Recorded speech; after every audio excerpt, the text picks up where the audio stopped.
Hello, this is Cheryl Smith, registered nurse and disaster relief volunteer. I am here today with Bob, fellow citizen of our community. So, Bob, here in South Florida, hurricane season has started. Have you prepared, Bob? I sure have. I bought plywood, duct tape, flashlights, and even a generator so I don't have to miss any NASCAR races. Wow, Bob, you really sound like you have started to prepare. Started?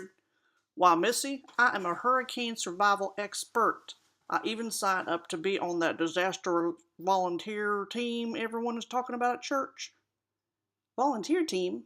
That's great, but say, Bob, when you told me about your hurricane supplies, I didn't hear you say anything about food or water.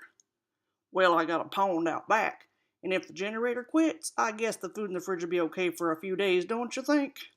Bob, I just have one question. Oh, yeah? Do you want a foodborne illness?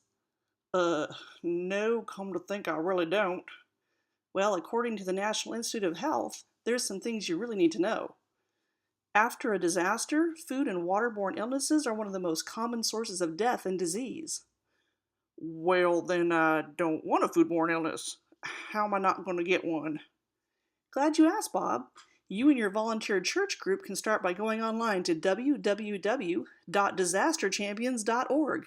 You can learn about food and water safety in a disaster and even sign up for training sessions for your volunteer group. I really am going to be an expert. This message was brought to you by the Disaster Champion Campaign in cooperation with the Southern Baptist Convention Disaster Relief Services.